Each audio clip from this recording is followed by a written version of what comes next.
विश्वामित्र द्वापर त्रेता के थे, वशिष्ठ में किस तरह से तुलना कर रहे हैं आप? क्या मैच कर रहे हैं आप? त्रेता के तो त्रेता के लोगों से मैच कीजिए, किससे क्या मैच कर रहे हैं आप? कभी कभी तो हम बड़े लोगों के साथ भी ऐसा समीकरण बैठाते।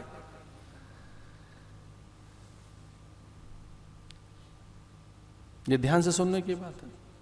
सत्संग में आपकी शुद्धता, पवित्रता, दिव्यता, नित्यता, सनातनता, महत्ता प्रकट होगी। मैं भरोसे के साथ कह रहा हूं, सत्संग में जाइए, आप अच्छे बन जाओगे, वो हो जाओगे जो आप हैं, अब वही होकर निकलोगे। उसकी आंच, उसकी तपिश, उसकी उष्णता, उसकी दाहकता आपको नहीं छुएगी। वो अग्नि है, ज्ञानाग्नि, बहुत बड़ी अग्नि है।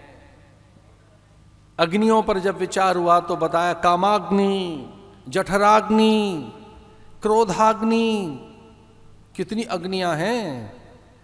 एक है ज्ञानाग्नि जो दग्ध करती है, आपको जलाती नहीं है, आपको पता भी नहीं लगेगा कि ज्ञानाग्नि ने किस तरह से आपको दग्ध कर रही है। आपके पाप, ताप, संताप, कंदर्प, दर्प, विजातीय, हेय, निंदनीय, असुचि, अमान्य, अग्राह्य, अथवा जो कुछ भी आप में मंद है, विलक कर देगी उसको। सत्संगत्वे ने निर्मोहत्वम, निश्चल चित्ते, जीवन मुक्ति, ये सत्संग है। सांवरे से मिलने का सत्संगी बहाना है, उससे मिलने का तो मार्ग ही यही है। सांवरे कर दिया परमात्मा है, वो ईश्वर, उसे प्राप्त करने का सत्संग। इसे महापुरुषों ने कहा कि सत्संग में आलस्य न रहे। और यहां सत्संग हो गया है, देखिए महापुरुषों से संवाद हो गए।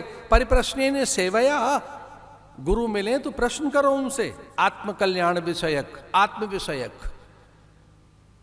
अच्छा, एक अनुभव तो हमारा भी है कि गुरुजनों के संग में रहकर आत्मकल्याण तो होता ही है, पर संसार का भी कल्याण हो जाता है। ऐसा है नहीं कि केवल वो वही देंगे और लौकिक सुख नहीं मिलेंगे। सच मानिए, क्या नहीं हो गया, क्या नहीं हो गया। उनके चरणों में पहुंचे तो क्या नहीं प्राप्त हो गया। आयु, आरोग्य, विद्या, विभूति, वैभव, ऐश्वर्य, न जाने क्या, वो सब दे देंगे।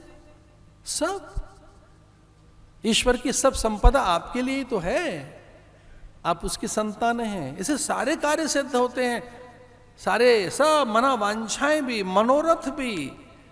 इसलिए हमें ऐसा धर्म नहीं चाहिए जो हमारा लोक न बनाए, केवल परलोक बनाए। सच मानिए, धर्म तो उसी को कहेंगे जो लोक परलोक दोनों संवार दे, जो आपका अहलौकिक और पारलौकिक कल्याण कर दे, उसी का तो नाम धर्म है।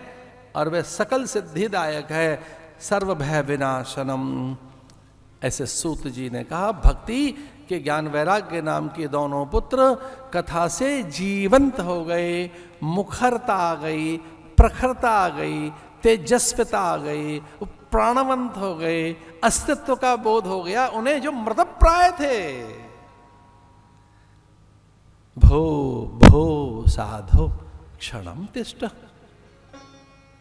बिलखती व्याकुल भक्ति को जब नारद ने देखा वृंदावन में, तो कुतूहल के वशीभूत उन्होंने देखा, ये है कौन? गंगा, यमुना, सरस्वती, गंडकी, कावेरी, कृष्णा, महेंद्र, तनया और न जाने कितनी नदियां वेश बदलकर और इसकी सेवा में खड़ी हैं। ये सामान्य स्त्री नहीं हो सकती। बिलख तो रही है, व्याकुल तो है, थोड़ी चिंतित तो है, बार बार मरे हुए बच्चों का मुंह चूमती है। भैया ऐसा तो माँ ही कर सकती है, जो अपने पल्लू से पसीना पोंछ दे आपके माथे का, उसे माँ कहते हैं।